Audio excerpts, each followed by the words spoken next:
दोस्तों आज से करीब 100 मिलियन साल पहले हमारी ज़मीन पर बड़े बड़े खौफनाक जानवरों का राज था, डायनासोर। ये खौफनाक जानवर करीब 80 से 100 फीट लंबे थे। इन्होंने 170 मिलियन सालों से भी ज़्यादा राज किया हमारी ज़मीन पर।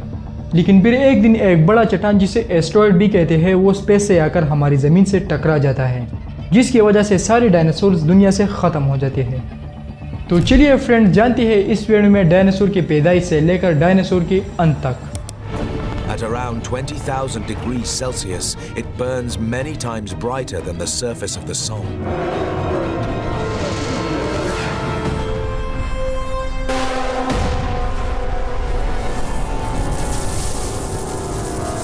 दोस्तों पहला डायनासोर आज से करीब 240 मिलियन साल पहले इमर्ज किया होगा, क्योंकि रिसर्चर्स को जो सबसे पुराना फॉसिल मिला है वो 230 मिलियन साल पुराना है।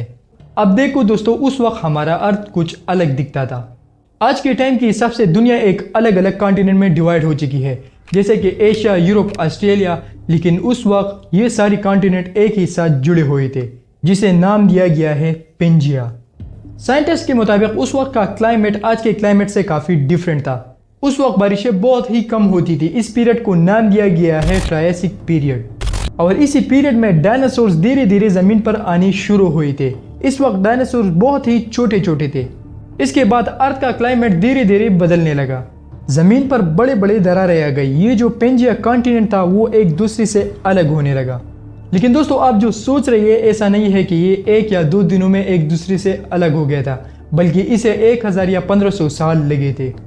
और फिर 201 मिलियन साल पहले ट्रायसिक पीरियड ख़त्म हुआ।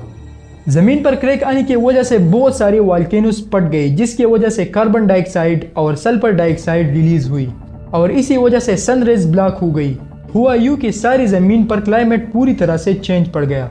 जानवरों के लिए सर्वाइव करना मुश्किल था। ज़्यादातर जानवर कोल्ड ब्लडेड थे, जिन्हें ठंड में सर्वाइव करना मुश्किल था। और जो डायनासोर्स थे उन्हें क्लाइमेट चेंज में सर्वाइव करना आसान था, क्योंकि वो वार्म ब्लडेड थे।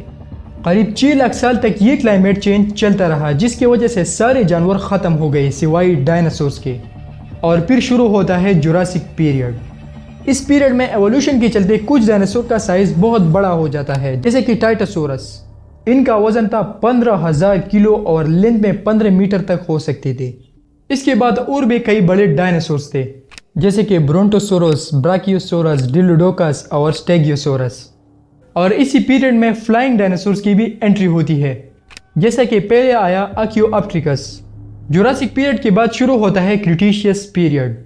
इस पीरियड में वो सारे डायनासोर्स थे जो आपके और मेरे दिमाग में इमेज आते हैं, जैसे कि टीरेक्स, रेप्टार्स, आर्मर्ड डायनासोर्स, बड़े बड़े हार्बिवोरस डायनासोर्स, कार्निवोरस डायनासोर्स।